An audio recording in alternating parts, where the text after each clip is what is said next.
طریقہ تدریس.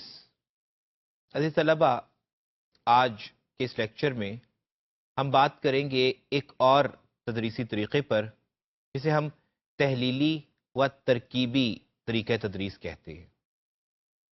عزیز طلبہ، تحلیل کے معنی ہے حل کر دینا، اور ترکیب کہتے ہیں جوڑ دینے کو. یعنی وہ طریقہ تدریس جس میں توڑ جوڑ کے ذریعے عبارت، جملے یا الفاظ اور حروف سکھائے جاتے ہیں. توڑ جوڑ کے ذریعے بنیادی نقطہ اس میں ہے توڑ جوڑ کا. اب تحلیلی طریقہ کی بنیاد کیا ہوتی ہے؟ تحلیلی طریقہ عزیز طلبہ کام کرتا ہے عبارت، جملہ، لفظ اور حرف کی ترتیب سے. یعنی ہم بڑے سے چھوٹے کی طرف یا پیچیدہ سے سادہ کی طرف آتے ہیں.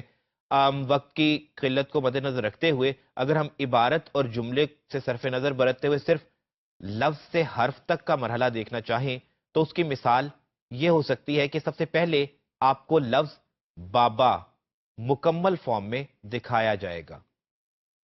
اس کے بعد آپ کو اسی لفظ کو دو اجزاء میں تقسیم کر کے یعنی با اور با دکھایا جائے گا اور لکھوانا سکھایا جائے گا. پھر اسے مزید تقسیم کیا جائے گا اور بے الف کی تفہیم ہوگی اور اس کی پہچان کروائی جائے گی.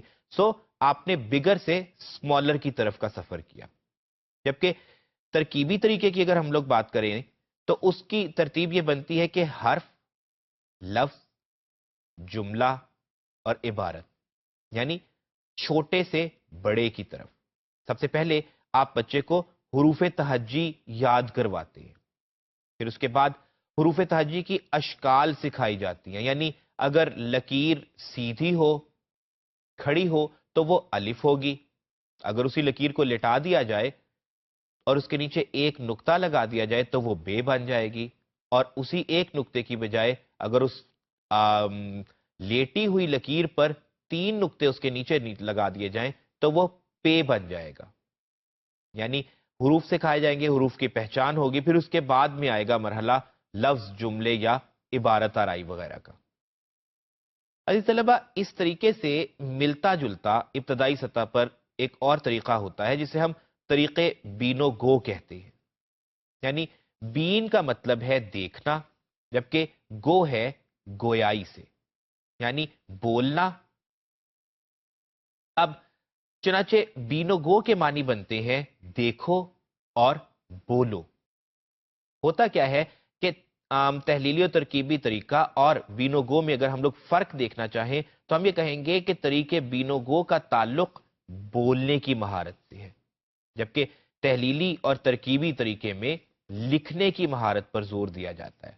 یعنی اگر تحلیلی اور ترکیبی طریقے کار کے تھرو آپ کسی کو سکھانا چاہ رہے ہیں تو آپ کیا کریں گے کہ لفظ طوطا لکھا ہوا سکھایا جائے گا اور پھر اسے اجزاء میں تقسیم کرتے ہوئے توئے واؤ، توئے الف تک کے مرحلے تک ہم پہنچیں گے.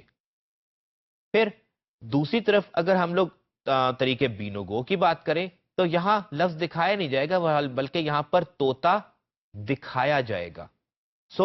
دکھا کر ہم بچے کو لفظ بولنا سکھائیں گے، اور یہی لفظ بولنے کا طریقہ کار جو ہے یہی بین و گو کو تحلیلی اور ترکیبی طریقے سے جدا کرتا ہے.